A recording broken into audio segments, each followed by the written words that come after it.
My aunt stole my fiancé for her daughter. Now they're broke, miserable, and begging after I took the trust fund and moved on.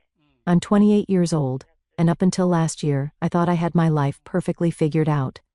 I was engaged to Nate, 27, the man I thought was the love of my life.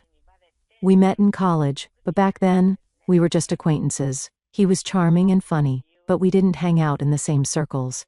After graduation, we reconnected at a mutual friend's party, and that's when everything changed. We clicked almost instantly and started dating not long after. For 4 years, we built what I thought was a solid relationship. He proposed to me after a weekend trip to the mountains, and I thought I was the luckiest woman in the world. Our engagement was a big deal. We had a small ceremony to celebrate with close friends and family. My aunt and cousin Mia were invited, though honestly, I only included them out of obligation. My aunt and I have never been close. She's the kind of person who always finds ways to put others down to make herself and her daughter look better. Mia is 4 years younger than me, and admittedly, very pretty, but she's also about as intelligent as a brick. My aunt, though, has always acted like Mia is the golden child, constantly comparing us in ridiculous ways. Once, she actually compared Mia's 8th grade report card to my 12th grade one, and declared Mia better academically because her grades were marginally better than mine in middle school. The fact that I graduated high school with honors and went on to college apparently didn't matter.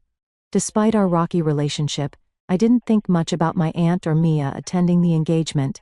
They were family after all, and Nate seemed to charm everyone there, including my aunt. She wouldn't stop gushing over him, saying things like, "Oh, he's so handsome, and look at how successful he is. You really hit the jackpot, didn't you?" At the time, I thought she was just being her usual over-the-top self, but looking back now, I see that it wasn't just admiration.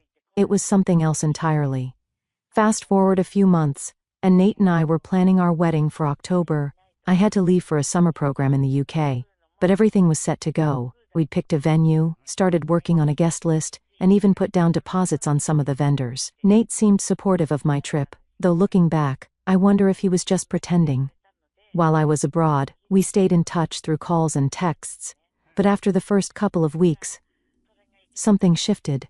He started making excuses for why he couldn't talk, things like being swamped with work or just too tired.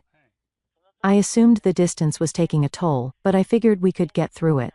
After all, we weren't a new couple. We had years of trust and love behind us, at least that's what I thought. About a month into my trip, our conversations became shorter and less frequent. I asked him if everything was okay, and he brushed it off, saying he was just stressed. Then, a week before my program ended, he completely stopped responding. I called, texted, and even emailed him, but there was no reply. At first, I was worried. Maybe something had happened at work, or he was dealing with some personal issue he wasn't ready to talk about. But as the days went by, I started to feel like something was seriously wrong. Still, I told myself we'd work it out when I got home. When I returned, I went straight to my apartment, hoping to find a message from him. Instead, I found my aunt waiting at my door. She handed me a printed wedding invitation. Yes, an actual printed invitation in the age of emails, and told me that Nate was marrying Mia. At first, I thought it was some kind of twisted joke. I even laughed nervously and asked her what she was talking about, but her smug expression told me she wasn't kidding. "I'm so sorry, dear," she said, though she didn't sound sorry at all. "I know this must be hard for you, but you have to understand, when people fall out of love, it's no one's fault." I stared at her, trying to process what she was saying. Nate and I had been planning a wedding just weeks ago, and now he was marrying my cousin? It didn't make any sense. My aunt must have noticed my confusion because she quickly filled in the gaps. She explained in excruciating detail how Nate had been lonely while I was away, and had turned to Mia for comfort. She made it sound like some romantic fairy tale, describing how Nate had confessed his love for Mia over coffee, and proposed to her like an old-school gentleman. Her words felt like knives, each one cutting deeper than the last. I couldn't believe what I was hearing. Then came the insults disguised as concern. "You can't blame Mia, dear," she said, her voice dripping with fake sympathy. "You know how beautiful she is. It's not her fault Nate fell for her. Maybe you should have thought twice before going to the UK. Long distance can be so hard on a relationship." She even had the audacity to suggest that I should be happy for them, saying, "At least he'll still be part of the family." I was too stunned to respond. I wanted to scream at her, to tell her to get out of my sight, but the words wouldn't come. I just stood there, tears streaming down my face as she continued her cruel monologue. Finally, I managed to tell her to leave, though my voice was shaky and weak. She smirked, patted my shoulder like I was some pitiful child and said, "Don't be discouraged, dear. I'm sure you'll find someone else. Maybe an older, divorced man who's looking for a second chance at love." After she left, I collapsed on my couch and cried harder than I ever had in my life. I felt humiliated, betrayed, and completely shattered. Nate, the man I had loved and trusted, had not only cheated on me, but had done so with my own cousin. And my aunt, who had always looked down on me, had taken delight in rubbing it in my face. I didn't know how I was going to move forward, but one thing was clear: I couldn't stay in the city, surrounded by people who would forever remind me of what I'd lost. After that humiliating visit from my aunt, I spent the next few days in a haze. I barely ate, slept, or did anything other than replay the whole situation in my head. How could this have happened? Nate had given me no real explanation, no closure, just silence. I had thought we were building a life together, but apparently, he had been planning a life with someone else, and not just anyone but Mia, my cousin, the one person my aunt had always pitted against me. For a while, I couldn't even face my friends or coworkers. I didn't want to deal with the questions or the pitying looks. Everyone had known about our engagement. How could they not?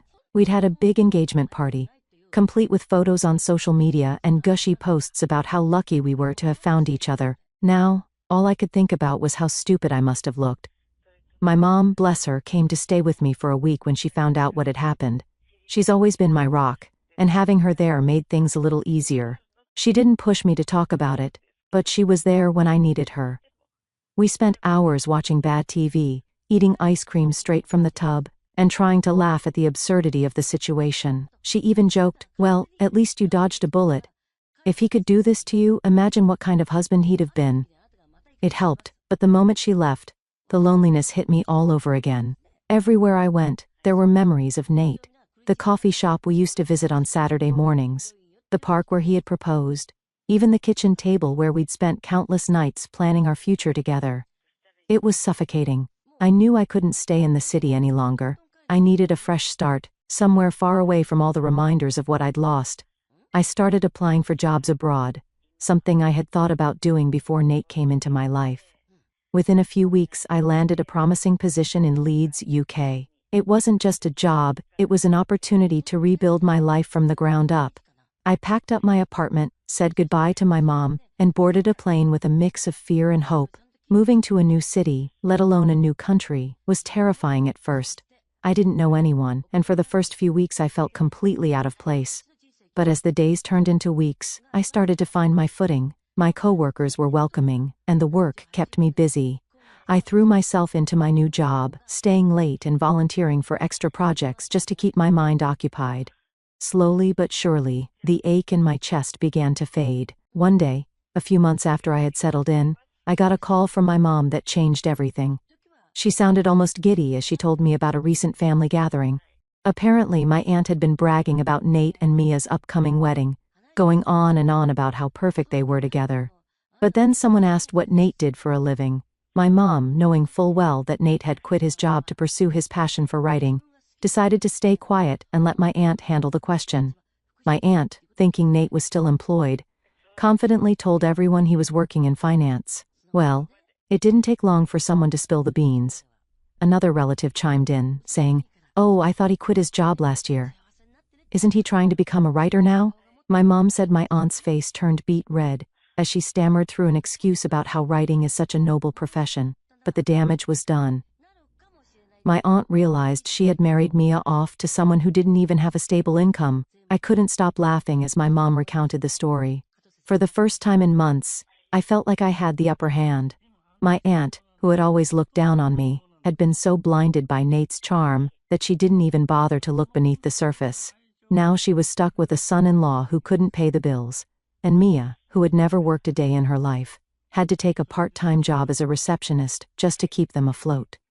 Hearing this was like a balm for my wounded pride. I had spent so long feeling like the loser in this situation, but now I could see that I was better off without Nate. Sure, I had lost someone I loved, but what had they gained? A broke writer and a life built on lies. But the best part? My mom told me that Nate and I still had a joint trust fund. Back when we were engaged, we had started saving for our future together.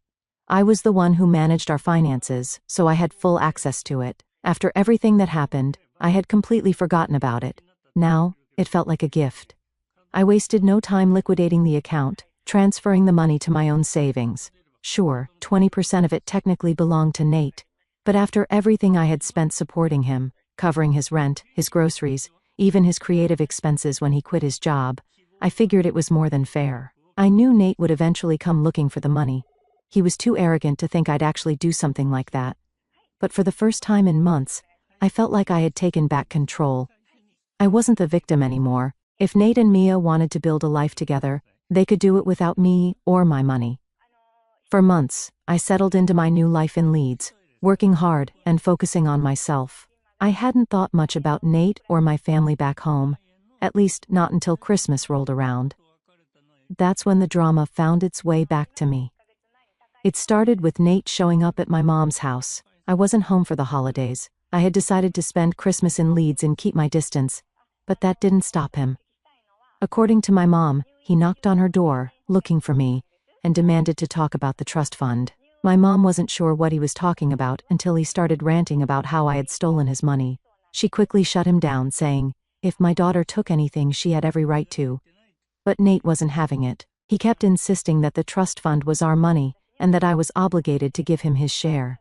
When my mom told me about this later, I could practically hear her rolling her eyes over the phone. I wasn't surprised that Nate had come sniffing around. He had always been good at playing the victim, and this was just another example of him trying to manipulate the situation to his advantage. What did surprise me was how bold he was. Did he really think he could cheat on me, marry my cousin, and then come back asking for money like nothing had happened?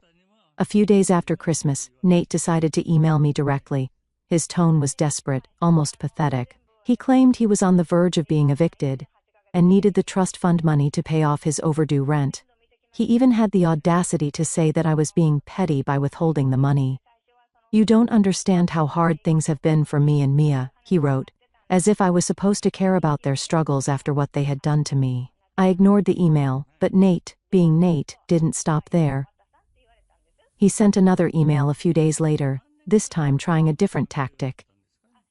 He apologized for how things had ended between us and admitted he had made mistakes. He said he regretted hurting me and hoped we could find a way to move past it.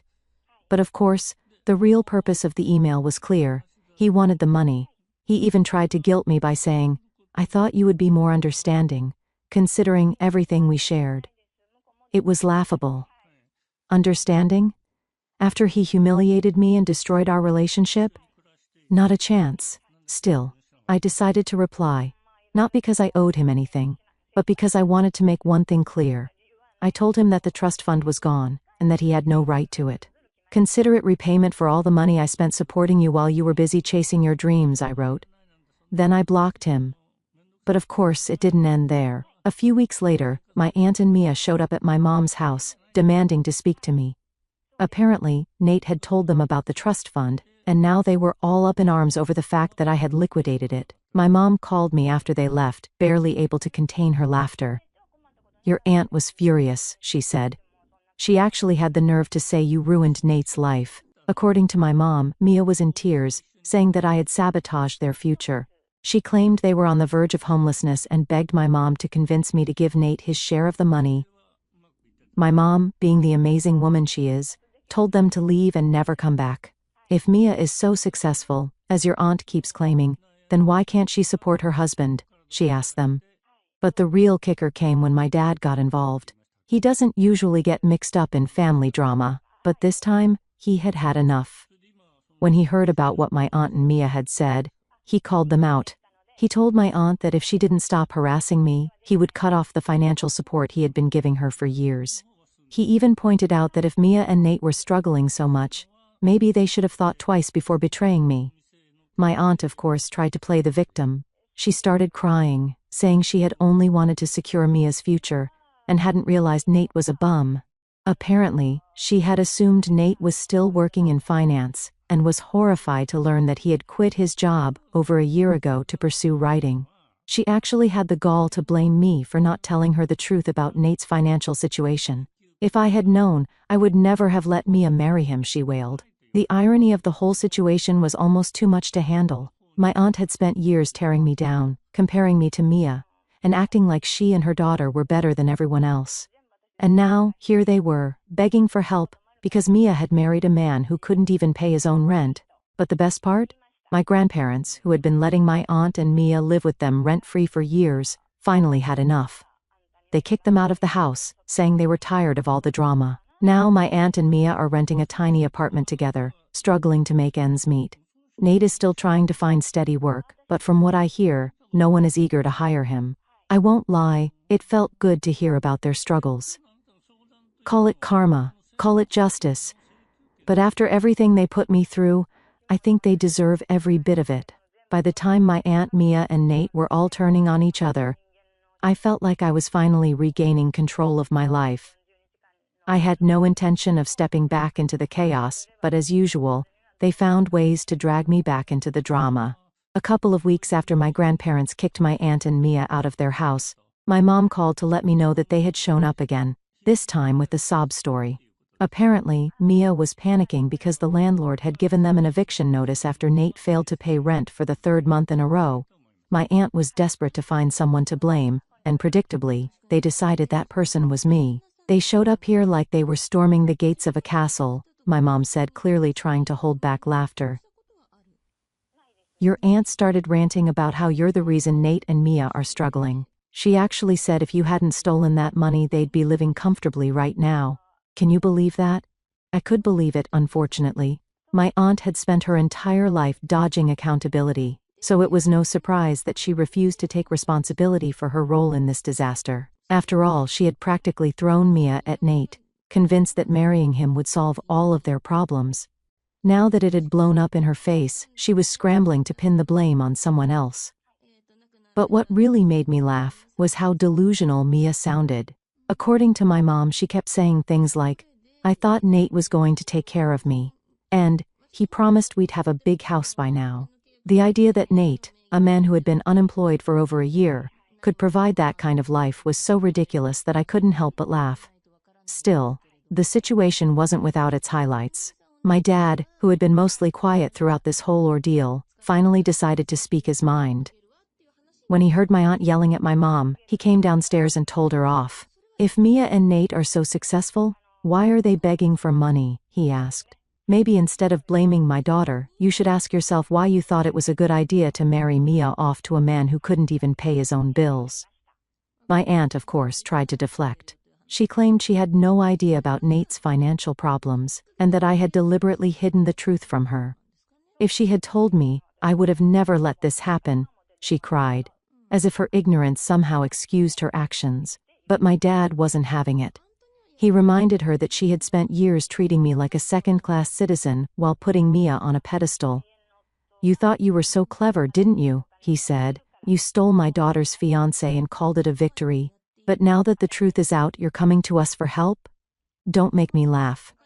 According to my mom, that's when things really started to unravel. Mia, who had been quiet up until that point, suddenly burst into tears and admitted that she was afraid of being homeless. "Nate said he was going to take care of me, but he lied," she sobbed.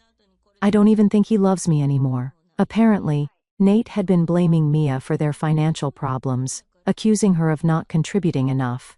This was hilarious, considering that Mia was working part-time as a receptionist, a job she only got because of a favor from my uncle, and Nate was barely making any money from his writing. The two of them had built their relationship on lies and deceit, and now it was crumbling under the weight of reality. But the real cherry on top came when my aunt started throwing Nate under the bus.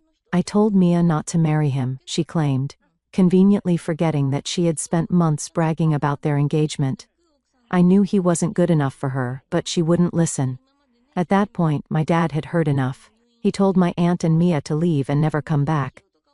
"You wanted to humiliate my daughter by parading Nate around like some kind of trophy," he said. "Now that the tables have turned, you expect us to feel sorry for you? Get out." When my mom told me all of this, I couldn't stop laughing. The image of my aunt and Mia being kicked out of my parents' house was so satisfying that it almost made up for everything they had put me through. Almost. A few days later, I got an email from Nate. This time, he wasn't asking for money, he was apologizing. He admitted that he had made a huge mistake by marrying Mia, and claimed that he had been manipulated by my aunt. I thought I was doing the right thing, but now I see how wrong I was, he wrote. I know I hurt you, and I'll regret that for the rest of my life. He went on to say that his life had fallen apart since we broke up. He was struggling to find work, his writing career was going nowhere, and his relationship with Mia was hanging by a thread. I wish I could take it all back, he said. I wish I had stayed with you. I didn't even bother responding. What was the point? Nate had made his bed, and now he had to lie in it. He had chosen to betray me, and now he was dealing with the consequences of that choice. It wasn't my job to fix his life or make him feel better about his mistakes. Instead, I forwarded the email to my mom. Looks like karma finally caught up with him, I wrote. She replied with a single sentence, best Christmas gift ever. 2 years later, my life looks completely different from the mess it was back then. Living in Leeds has been the best decision I've ever made. I've built a solid career in my new job, made some amazing friends, and even started dating again. My boyfriend James is everything Nate wasn't: kind, respectful, and genuinely supportive of my goals. For the first time in years, I feel like I'm in a healthy, loving relationship, and I couldn't be happier. But as for Nate, Mia, and my aunt, let's just say karma has been working overtime. Shortly after the eviction debacle, my grandparents completely cut off my aunt financially. For years, she had been living off their generosity, letting them pay her bills and give her a roof over her head, while she did nothing to contribute. But after seeing how she manipulated Nate into marrying Mia, they decided enough was enough. They kicked her out, and she's been struggling ever since. Mia, on the other hand, has been stuck in a toxic marriage with Nate. From what I've heard through the family grapevine, their relationship went downhill fast. Nate blames Mia for their financial problems, claiming she tricked him into thinking she could support him while he pursued his writing career. Meanwhile, Mia is furious with Nate for lying about his income and failing to provide the lifestyle she thought she was marrying into. They argue constantly, and several relatives have told me they wouldn't be surprised if they divorced soon. And then there's Nate. Oh, Nate. The last I heard, he finally gave up on his writing dream and took a low-paying job in customer service just to make ends meet. He's miserable, of course, and spends most of his time complaining about how unfair life has been to him. Apparently, he still blames me for stealing the trust fund money, even though I've made it clear that I don't owe him a single penny. A few months ago, he sent me another email. This one was much shorter than the last, just a couple of sentences apologizing for everything and asking if we could start fresh. I didn't even bother responding. What was there to say? Nate made his choices, and now he has to live with the consequences. I have no interest in reopening that chapter of my life. But the most satisfying part of all this?